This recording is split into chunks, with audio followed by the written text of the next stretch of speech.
different ways of honoring a life evolves almost daily, and yet people still have certain preconceived notions about what they can and cannot do at a funeral service. So in today's segment, we get some straight talk with two funeral directors who are changing those perceptions. Joining me again, Jeff Edwards and Beth Buxton of Edwards Funeral Service. Thank you for both being here again. Thank you. It's interesting that we're talking about this, Jeff, because people do have preconceived notions. It's all they've known. They can't, I don't want to say think out of the box necessarily, but that's what we're talking about. There are so many other ways to do things. Let's start with that religious perception. If a person doesn't belong to a church, what can they do in order to remember that person's life? The options are unlimited. I mean, I'm finding families that are asking us, what can we do? And we're doing a multitude of things. We're doing celebrations of life. We're holding traditional funerals, if you will, in non-traditional locations. We held a full service funeral with the casket present in a local park, and then went to the cemetery. We didn't use the funeral home or the church. So the options are unlimited, especially when you add food to the end of the celebration, if you will. So it's the same type of thing where family and friends are gathering, Beth, but what they're doing is they're doing it in a different place, but they're still doing it to remember someone they loved. That is true. A lot of the services that we have that are the non-religious, if you will, ceremonies are very personal and they're very unique because the families take it upon themselves to really plan what they want that's meaningful to them and their family and what really represented that person's life. So it's a true celebration of the life lived, not focusing so much on the death. And as Jeff indicated, it's not always in a funeral home, but it can be. That's true. We've had services in banquet halls. We've had services where there's been cocktail parties and piano playing. We've had services in the park, as Jeff stated, that are beautiful, very natural. And most of the time, those families are spiritual in a sense, but maybe not in an organized religion sense of spiritual. Jeff, you also mentioned that in some, the casket is brought there and from there gone to the cemetery.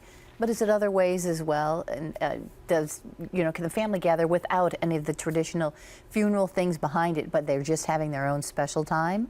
Yeah, we do that all the time. The question I'm asked the most is it legal to do this? And, How interesting. The solution, I mean, the answer to that is, yes, there's really very few rules as long as it's not illegal or immoral. It's an option.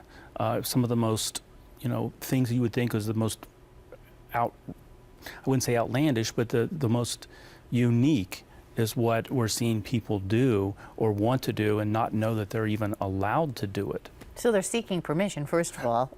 In a lot of ways, they are. And then once you give them that permission, are you always surprised at what some folks come up with and how they want to remember someone? We are. I mean, we look at our job like a wedding planner, except we don't have the 6 months or a year to plan the event. It is an we event. have a couple days, and it's our responsibility to make it happen for the family so that it's a memorable event. What kind of guidance can you give folks, Beth, whether it's traditional or non-traditional?